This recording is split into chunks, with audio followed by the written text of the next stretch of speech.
తుపాను హెచ్చరికల నేపథ్యంలో హోంమంత్రి అనిత సమీక్ష నిర్వహించారు. అన్ని ఏర్పాట్లు చేశామంటున్న హోంమంత్రితో మా ప్రతినిధి సూర్యారావు ముఖాముఖి.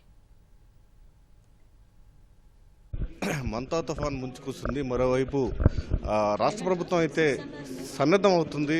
ఇప్పటికే అధికారులను అప్రమత్తం చేసే స్వయాన హోంమంత్రి అనిత డిజాస్టర్ మేనేజ్మెంట్ ఆఫీసులో వివిధ శాఖల అధికారులతో సమీక్ష కూడా నిర్వహించారు. తీసుకోబోయే చర్యలు ఏంటో మనకు అనుకున్న మనతో పాటు హోంమంత్రి విపత్తుల నిర్వహణ శాఖ మంత్రి అనిత ఉన్నారు. అమ్మ, ఎలాంటి యాక్షన్ తీసుకోవాలి?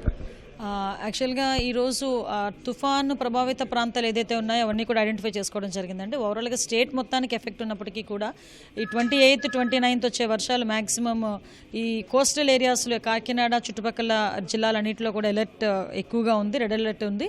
కాబట్టి డెఫినెట్గా మనందరం కూడా రాష్ట్ర గవర్నమెంట్ వాటి మీద కాన్సన్ట్రేట్ చేయడమే కాదు, ఈ రోజుకి కూడా ప్రతి జిల్లాకి కూడా ఒక నోడల్ ఆఫీసర్ని అపాయింట్ చేసి కలెక్టర్, నోడల్ ఆఫీసర్ అందరూ కలిపి పర్యవేక్షణలోనే ఆల్ డిపార్ట్మెంట్స్ వాళ్ళ ప్రిపేర్నెస్ని కూడా రెడీ చేసుకున్నారు. ఈరోజు మేము కూడా అన్ని డిపార్ట్మెంట్లతోని కూడా ఒక మీటింగ్ కూడా ఏర్పాటు చేసుకుని ఇంకా చిన్న చిన్న కరెక్షన్స్ ఏదైతే ఉన్నాయో మైన్యూర్ కరెక్షన్స్ కూడా ఈరోజు ఇవ్వడం జరిగింది.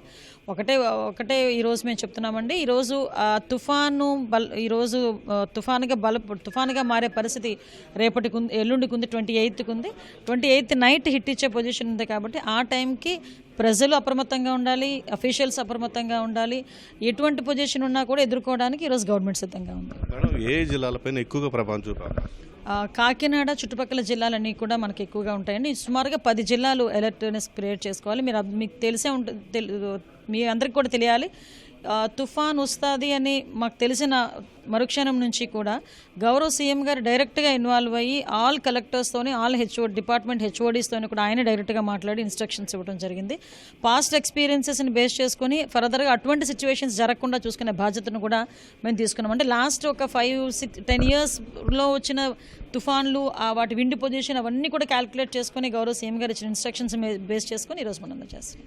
మేడం, విండ్ 100 కిలోమీటర్ల పైన స్పీడ్ ఉండే అవకాశం ఉంది. ఎలాంటి సహాయ చర్యలు తీసుకోవాలి? యాక్చువల్గా మనం ఇది అంతా మీకు తెలుసు, ఆ విండ్ పొజిషన్ని మనం ఏమి చేసే పరిస్థితి కాదు. కానీ ఆ విండ్ని కూడా మనం ఈరోజు అందుకే ప్రిపరేటరీ, ఇప్పుడు మనకి కరెంట్ డిపార్ట్మెంట్ ఎక్కువగా, మనకి ఎలక్ట్రికల్ డిపార్ట్మెంట్ ఎక్కువగా ప్రాబ్లం ఉంటాయండి. ఈ స్తంభాలు పడిపోవడం, వైర్లు తెగి పడిపోవడం, ఇలాంటి పొజిషన్స్ ఉంటాయి. ఈ చెట్లు పడిపోవడం ఇలాంటివి ఎక్కువగా ఉంటాయి.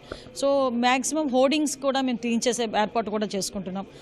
ఎక్కడ కూడా ఈ ఒకవేళ చెట్లు పడిపోయినా కూడా ఇమీడియట్గా కట్ చేసి అక్కడ నుంచి తీసేటట్టుగా ఫైర్ డిపార్ట్మెంట్, ఎస్డీఆర్ఎఫ్, ఎన్డీఆర్ఎఫ్ డిపార్ట్మెంట్లు అన్నీ కూడా ఈరోజు అలర్ట్గా పనిచేస్తున్నాయి.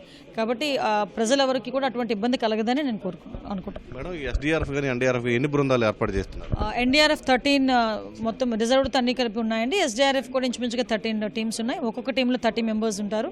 వాళ్ళకి విత్ ఫుల్ ఎక్విప్మెంట్తో పాటు మేము చేదేంటంటే కొన్ని స్టేట్స్ నుంచి కూడా ఆటోమేటిక్గా మేము టీమ్స్ని కూడా రప్పించుకుంటున్నాం.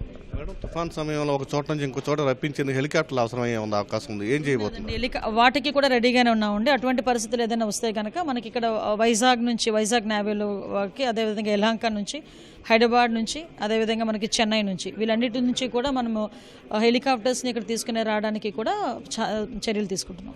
కీలకం అధికారుల సమన్వయం ఎలా చేయబోతున్నారు? నో అధికారులందరూ కూడా అలర్ట్గా ఉన్నారండి. ఒకటేంటంటే ఇక్కడ మనందరం కూడా అర్థం చేసుకోవాల్సింది, ఇక్కడ సీఎంగా ఉన్నది చంద్రబాబు నాయుడు గారు. ఆటోమేటిక్గా సమన్వయం అయిపోతుంది. సో ఆ డిపార్ట్మెంట్ అన్నీ కూడా ఇలాంటి సిచ్యువేషన్స్ వచ్చినప్పుడు అందరూ డిపార్ట్మెంట్లు కూడా కోఆర్డినేషన్తోనే పనిచేస్తున్నారు. అది ఒక మంచి పరిణామం కింద భావించాలి. కోఆర్డినేషన్తో విత్ కలెక్టర్స్ ఇన్స్ట్రక్షన్స్, సీఎం గారి ఇన్స్ట్రక్షన్స్తో ఎఫెక్టివ్గానే వర్క్ చేసుకుంటున్నారు. హోంమంత్రి అనిత మొత్తం మీద తుఫాన్ సమర్థంగా ఎదుర్కొనేందుకు అన్ని చర్యలు చేపట్టామని ఆవిడ చెప్తున్నారు. కెమెరామెన్ శేషబాబుతో సూర్య, ఈటీ న్యూస్, విజయవాడ.